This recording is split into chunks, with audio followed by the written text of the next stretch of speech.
Alright, so we took the YZ out to the track today after doing the pegs, lowered flow foot pegs, and the twin air, power flow, power flow system. And, the one thing I noticed, this side, it felt foreign, and it is a bit high. But I forgot to adjust the controls. The shifter on the other side is insanely way too high. That's all my fault. I forgot to see that thing was unpractical, and I didn't bring any wrenches. I brought sockets, but no wrenches. And this one you can't get to because of the frame. Anyway, took it out there, ran it just in the parking lot going to the track, entrance of the track, and it still, I mean, just driving down that parking lot, it felt unplanted, real twitchy in the front end. Took it out on the track. It didn't feel any different. So basically, talked to the guy that did the suspension, revalving and all that jazz, and the shock work. And I think we concluded to go with the compression. We gave it 3 clicks harder. You can go harder or softer. And 3 clicks was very noticeable. So I gave it 2 more. I think right now we're at 5 clicks firmer in the compression. And that was a night and day difference. It feels a whole lot more stable in the front end. I think the reasoning was he felt I was too low in the stroke. Just regular riding was just too low in the stroke. I don't know. But that did seem to progress the right direction. I think I still am going to do the Pro Circuit shock linkage. It has from what I've read, it will have the equivalent effect of changing the headgear. Instead of having to buy a set of triple clamps, it will change the rake of the headgear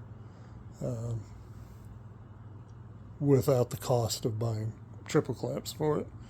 And from what I've seen, triple clamps on these the results are modest if best. But the shock linkage should clear up some issues in the front, and it will also, from what I understand, it will make the bike a bit longer and stabilize a bit better. I did notice that I was going to try and tighten the head bearing up a little bit. That's really, I don't know. It falls to the left easier than it does to the right. I don't know why that is. Maybe it needs new bearings. But the air filter, I don't know if it's just anecdotal, but this thing used to be hard to start, especially hot, and it doesn't seem to have that issue anymore. Went through the 3 prime kicks, and it was cold. It hadn't ran for, I want to say, at least 2 months, and went through the 2 or 3 prime kicks, and it fired second kick after the prime. And then out on the track, as long as you were in neutral, it would fire right back up. So that's never happened. Usually it's your heart rate goes through the roof trying to restart this thing.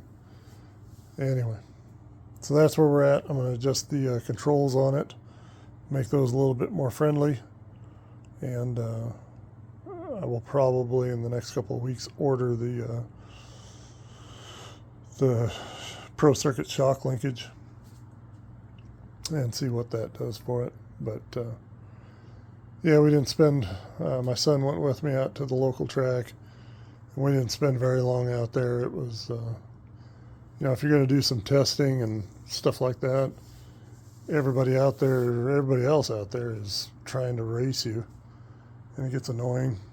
And when the track's that busy, and it's a small track, not a huge track, there's very little gaps or openings that you can really get a good feel for what's going on and not having to watch your back. So anyway, that's an update on those two modifications. I'm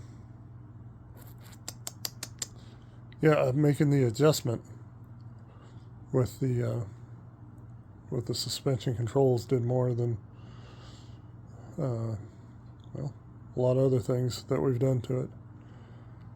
All right, so that's where that's at. I'll update you when I get the shock linkage in, and maybe we'll go over how to do that, although it's pretty self-explanatory. That's it for today.